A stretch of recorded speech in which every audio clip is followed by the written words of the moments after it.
Take a breath. If you can, light your candle and open your journal. Let's pray.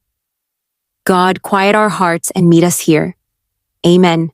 Welcome to In God's Presence. Day 5. When friends become accusers. Job 6-9. Ever had someone show up to help and make everything worse? Job's friends came to sit with him, to comfort him, but now they're diagnosing him, fixing him, defending God like he's on trial. And Job? He's about to tell them exactly where they can shove their advice. Job explodes. He turns to his friends, and the filter's gone. If you could weigh my pain, if you could put it on a scale, it would be heavier than all the sand in the ocean. No wonder I sound crazy. God's arrows are stuck in me. My spirit's choking on their poison. His terrors are lined up, just waiting to attack. What strength do I have left? What future? My body's not made of stone. I can't keep doing this. And you? He points at his friends. You're supposed to be loyal, even when I'm barely holding on. But you're like a desert stream that dries up the second I need water. You see something scary and you bail. Did I ask you for anything? Money? A rescue mission? No. I just needed you to sit here. If I'm wrong, show me. Teach me. I'll shut up. But all you're doing is lecturing me with empty words. You're trying to catch me in a lie when all I'm doing is screaming into the void. Look at me. Would I lie to your face right now? Turn around. You're being unjust. Then he shifts, stops talking to them, talks to God instead. My life is flying by. I'll never be happy again. What even is a human being that you spend this much energy watching us? Testing us? Can't you just look away for 5 seconds? If I sinned, what did I do to you? Why am I your target? Why can't you just forgive me and move on? Because soon, I'll be dead. And you'll look for me, and I'll be gone. It's not blasphemy, it's brutal honesty. Bildad piles on. He's had enough. How long are you going to keep talking like this? Your words are just hot air. Does God twist justice? Does he get things wrong? Your kids sinned, so he gave them what they deserved. Stop. Rewind. Bildad just blamed Job's dead children for their own deaths. He keeps going. If you were pure, God would help you.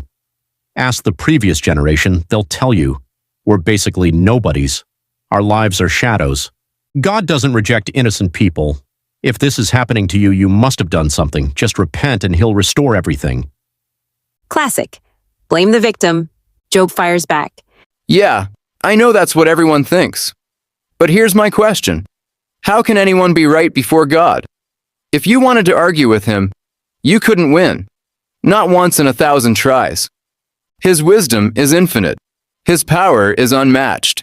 He moves mountains without them noticing. He shakes the earth. He tells the sun not to rise, and it obeys.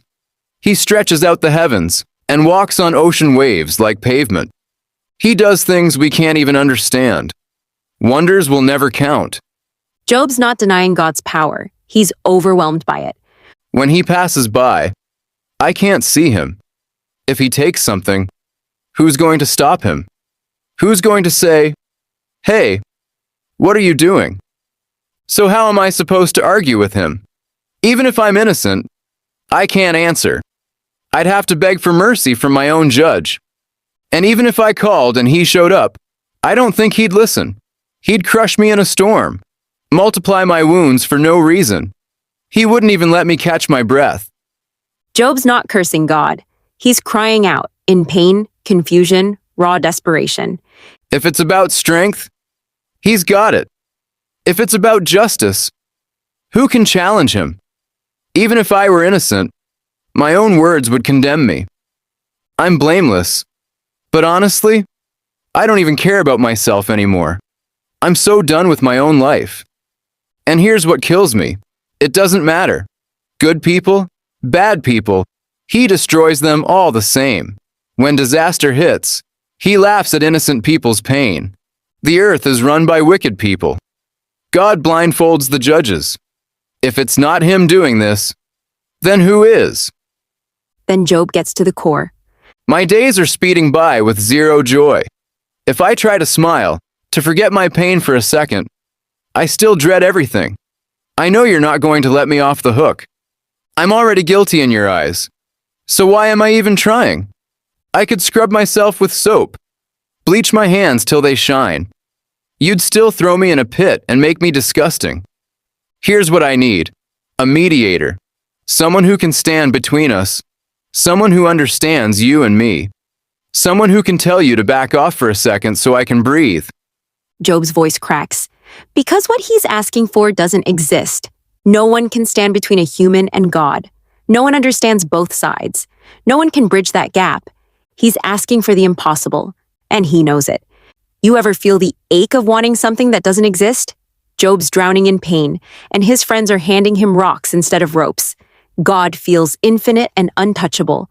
Job feels crushed and invisible. And somewhere in the middle of that impossible distance, Job cries out for someone, anyone, who could understand both sides, who could translate, who could make this make sense. It's the loneliest prayer in the world, because right now, in Job's moment, that person doesn't exist. The gap is too wide, the distance is too far, and Job sits in the ashes, still waiting.